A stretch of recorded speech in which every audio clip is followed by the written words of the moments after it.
Hi friends, welcome to Selvi Mano's life style. வீட்டில் குழம்பு ரசம் வந்துட்டு எதுவுமே வைக்க போர் அடிக்குதுன்னா இந்த மாதிரி சூப்பராக வந்துட்டு ஒரு ரெண்டு காய் வச்சு சம்மந்தி செஞ்சு பாருங்கள். ரொம்ப ஹெல்த்தியாகவும் இருக்கும், டேஸ்ட்டாகவும் இருக்கும். அதுக்கு முன்னாடி இப்போ தான் நம்ம வீடியோ மோதிரம் பார்க்குறீங்கன்னா நம்ம சேனலை மறக்காமல் சப்ஸ்கிரைப் பண்ணுங்கள்.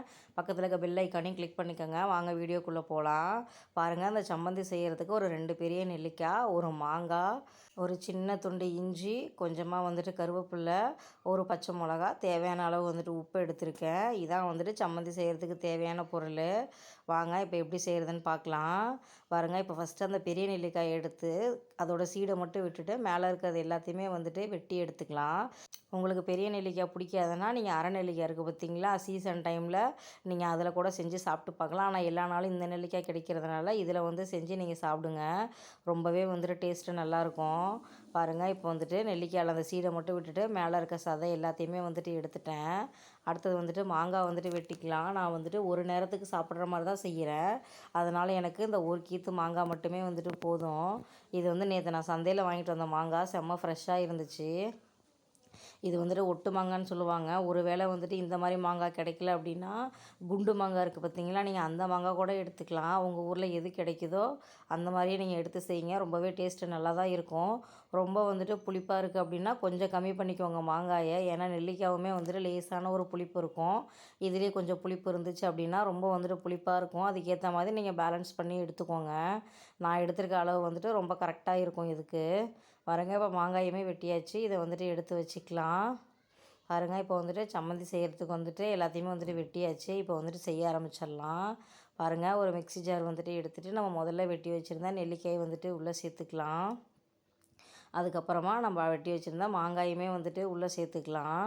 ஒரு 5லேருந்து 10 நிமிஷம் கூட ஆகாதுங்க அதை செய்கிறதுக்கு. இந்தாண்டு நீங்கள் சாப்பாடு வச்சுட்டு விசில் அடிக்கிறதுக்குள்ளேயே இந்த வேலையை முடிச்சிடலாம். பாருங்கள், கொஞ்சமாக வந்துட்டு கருவேப்பிலை போட்டிருக்கேன். அதுக்கப்புறமா நான் நாட்டு மிளகா அப்படிங்கிறதுனால ஒரு மிளகா எடுத்துருக்கேன். சாதா மிளகானா நீங்கள் 2 கூட எடுத்துக்கோங்க. அதுக்கப்புறம் இதுக்கு தேவையான அளவுக்கு வந்துட்டு உப்பு போட்டுக்கலாம். நம்ம வெட்டி வச்சுருந்த இஞ்சியும் வந்து சேர்த்துக்கலாம். வீடியோவில் வந்து காட்ட மறந்துட்டேன். ஒரு கப் தேங்காயும் வந்துட்டு சேர்த்துக்கலாம். தேங்காய் போட்டு செஞ்சிங்கன்னா அந்த புளிப்புக்கு வந்துட்டு இது ரொம்ப ருசியாக இருக்கும், பேலன்ஸ் பண்ணி. இப்போ இதையும் சேர்த்துட்டு நம்ம வந்துட்டு தண்ணி ஊற்றாமல் தான் வந்துட்டு அரைக்கணும்.